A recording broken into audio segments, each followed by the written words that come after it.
To Kill a Mockingbird, Chapter 3. Catching Walter Cunningham in the schoolyard gave me some pleasure, but when I was rubbing his nose in the dirt, Jem came by and told me to stop. "You're bigger'n he is," he said. "He's as old as you nearly," I said. "He made me start off on the wrong foot." "Let him go, Scout. Why?" "He didn't have any lunch," I said, and explained my involvement in Walter's dietary affairs. Walter had picked himself up and was standing quietly listening to Jem and me. His fists were half cocked, as if expecting an onslaught from both of us. I stomped at him to chase him away, but Jem put out his hand and stopped me. He examined Walter with an air of speculation. "Your daddy, Mr. Walter Cunningham from Old Sarum?" he asked, and Walter nodded. Walter looked as if he had been raised on fish food. His eyes, as blue as Dill Harris's, were red-rimmed and watery. There was no colour in his face except at the tip of his nose, which was mostly pink. He fingered the straps of his overalls, nervously picking at the metal hooks. Jem suddenly grinned at him. "Come on home to dinner with us, Walter," he said. "We'd be glad to have you." Walter's face brightened, then darkened. Jem said, "Our daddy's a friend of your daddy's. Scout here. She's crazy. She won't fight you any more." "I wouldn't be too certain of that," I said. Jem's free dispensation of my pledge irked me, but precious noontime minutes were ticking away. "Yeah, Walter, I won't jump on you again. Don't you like butter beans? Our cow's a real good cook." Walter stood where he was, biting his lip. Jem and I gave up, and we were nearly to the Radley place when Walter called, "Hey, I'm coming!" When Walter caught up with us, Jem made pleasant conversation with him. "A hate lives there," he said cordially, pointing to the Radley house. "Ever hear about him, Walter?" "Reckon I have," said Walter. "Almost died first year I came to school and ate them pecans. Folks say he poisoned 'em and put 'em over in the school side of the fence." Jem seemed to have little fear of Boo Radley now that Walter and I walked beside him. Indeed, Jem grew boastful.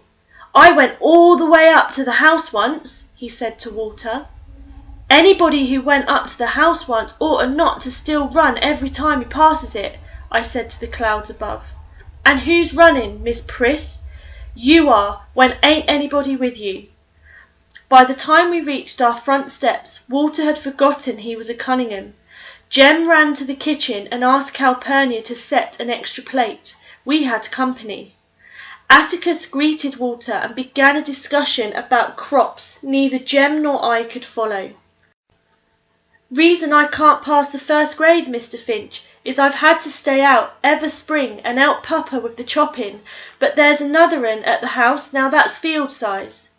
"Did you pay a bushel of potatoes for him?" I asked, but Atticus shook his head at me. While Walter piled food on his plate, he and Atticus talked together like two men, to the wonderment of Jem and me. Atticus was expounding upon farm problems when Walter interrupted to ask if there was any molasses in the house. Atticus summoned Calpurnia, who returned bearing the syrup pitcher. She stood waiting for Walter to help himself. Walter poured syrup on his vegetables and meat with a generous hand. He would probably have poured it into his milk glass had I not asked what the Sam Hill he was doing. The silver saucer clattered when he replaced the pitcher, and he quickly put his hands in his lap. Then he ducked his head. Atticus shook his head at me again. "But he's gone and drowned his dinner in syrup," I protested. "He's poured it all over." It was then that Calpurnia requested my presence in the kitchen. She was furious, and when she was furious, Calpurnia's grammar became erratic. When in tranquillity, her grammar was as good as anybody's in Macomb. Atticus said Calpurnia had more education than most coloured folks. When she squinted down at me, the tiny lines around her eyes deepened. "There's some folks who don't eat like us," she whispered fiercely, "but you ain't called on to contradict 'em at the table when they don't. That boy's yo' company, and if he wants to eat up the tablecloth, you let him, you hear?"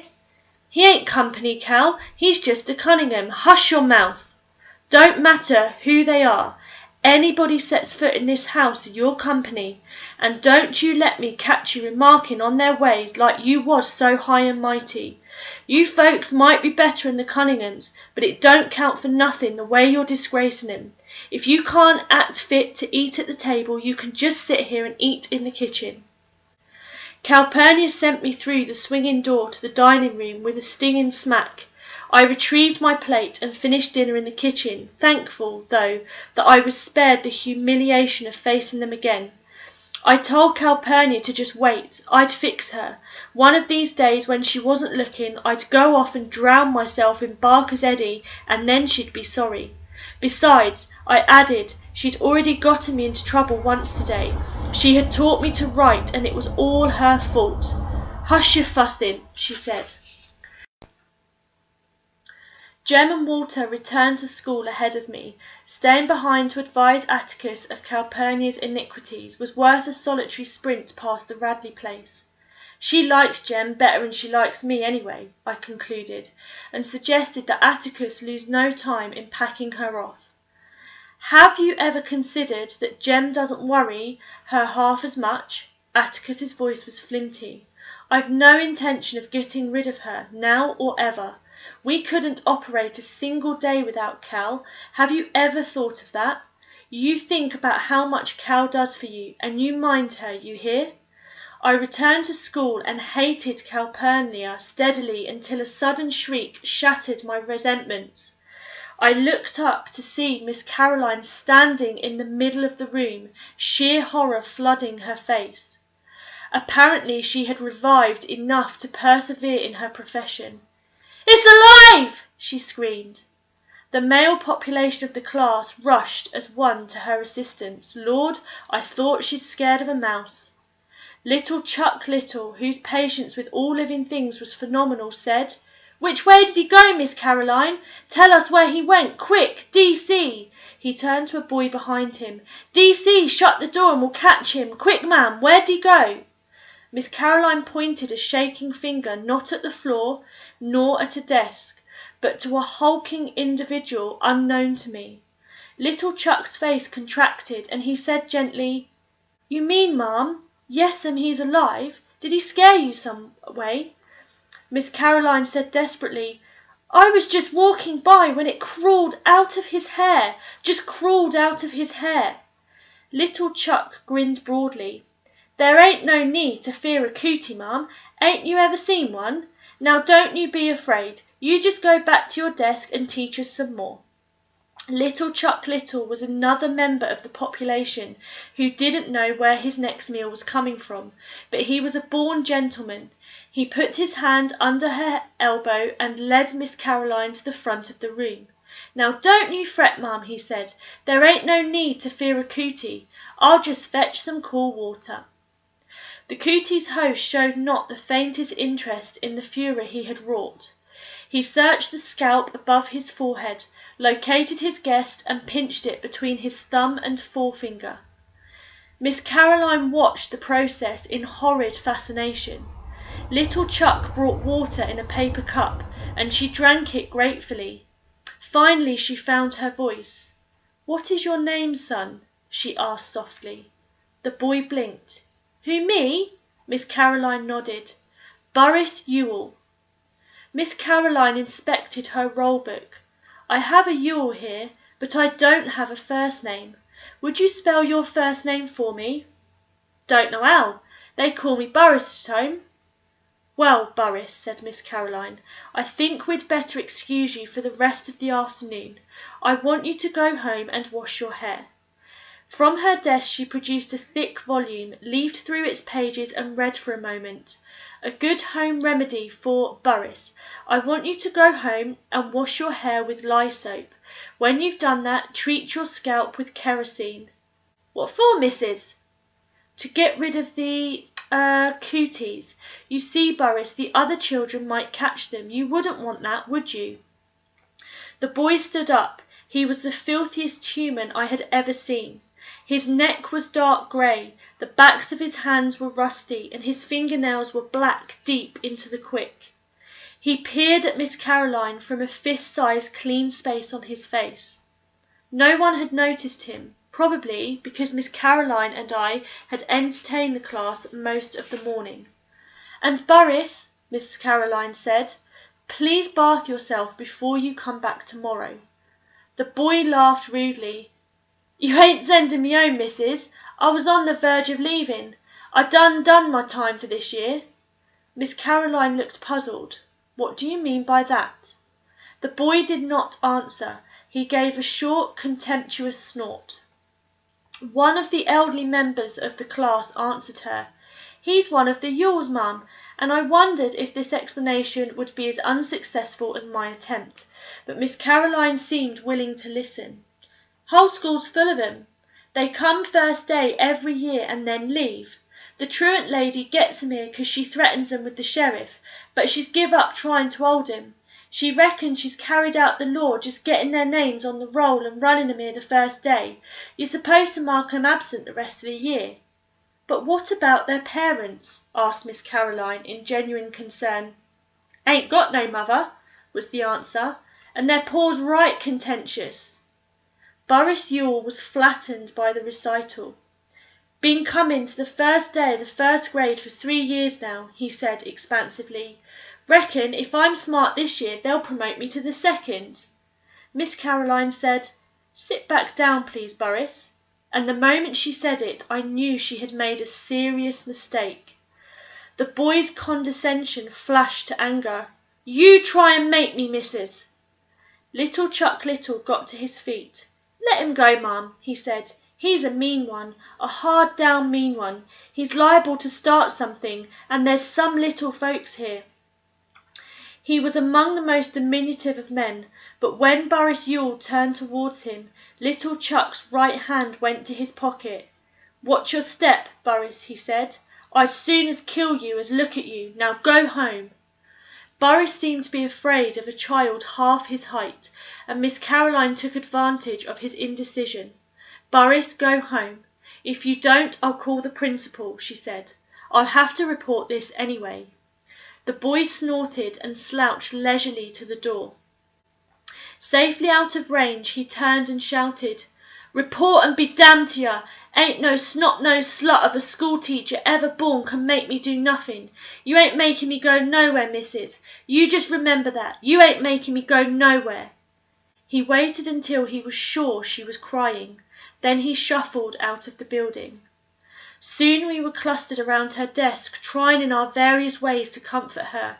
He was a real mean one, below the belt. You ain't called on to teach folks like that. Them ain't Makeham's ways, Miss Caroline, not really. Now don't you fret, mum. Miss Caroline, why don't you read us a story? The cat thing was real fine this morning." Miss Caroline smiled, blew her nose, said, "Thank you, darlings," dispersed us, opened a book, and mystified the first grade with a long narrative about a toad frog that lived in a hall. When I passed the Radley place for the 4th time that day, twice at a full gallop, my gloom had deepened to match the house. If the remainder of the school year were as fraught with drama as the first day, perhaps it would be mildly entertaining. But the prospect of spending 9 months refraining from reading and writing made me think of running away. By late afternoon, most of my travelling plans were complete. When Jem and I raced each other up the sidewalk to meet Atticus coming home from work, I didn't give him much of a race. It was our habit to run to meet Atticus the moment we saw him round the post office corner in the distance. Atticus seemed to have forgotten by noontime fall from grace. He was full of questions about school. My replies were monosyllabic, and he did not press me.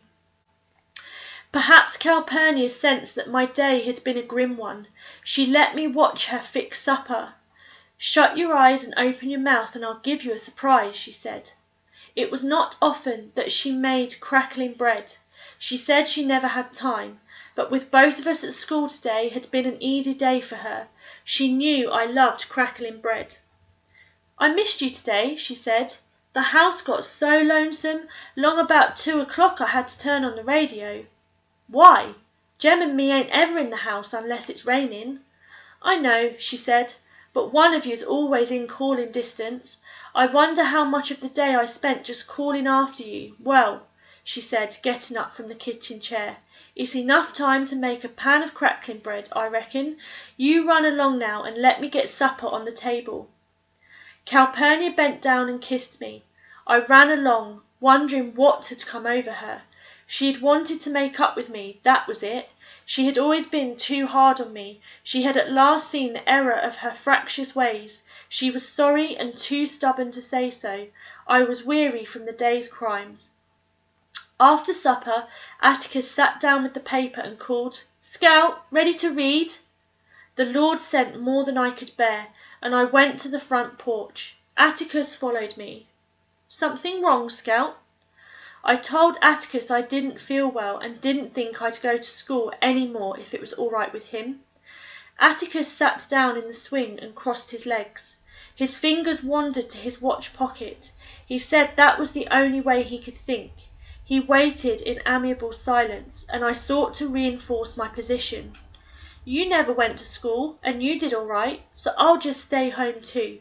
You can teach me like Grandaddy taught you and Uncle Jack." "No, I can't," said Atticus. "I have to make a living. Besides, they'd put me in jail if I kept you at home. Douse of magnesia for you tonight, and school tomorrow." "I'm feeling all right, really." "Thought so. Now what's the matter?" Bit by bit I told him the day's misfortunes. "And she said you taught me all wrong, so we can't ever read any more, ever. Please don't send me back. Please, sir."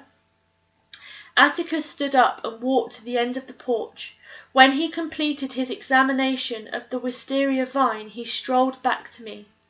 "First of all," he said, "if you can learn a simple trick, Scout, you'll get along better with all kinds of folks. You never really understand a person until you consider things from his point of view." "Sir?" "Until you climb into his skin and walk around in it." Atticus said I had learned many things today, and Miss Caroline had learned several things herself. She had learned not to hand something to a Cunningham, for one thing, but if Walter and I had put ourselves in her shoes, we'd have seen it was an honest mistake on her part. We could not expect her to learn all Mackem's ways in one day, and we could not hold her responsible when she knew no better. "I'll be dogged," I said. I didn't know better than that to read to her, and she held me responsible. "Listen, Atticus, I don't have to go to school." I was bursting with a sudden thought. "Burris Ewell, remember? He just goes to school the first day. The truant lady reckons she's carried out the law when she gets his name on the roll." "You can't do that, Scout," Atticus said. "Sometimes it's better to bend the law a little in special cases. In your case, the law remains rigid, so to school you must go." "I don't see why I have to when he doesn't." "Then listen." Atticus said the Ewells had been the disgrace of Macomb for 3 generations. None of them had done an honest day's work in his recollection. He said that some Christmas, when he was getting rid of the tree, he would take me with him and show me where and how they lived. They were people, but they lived like animals.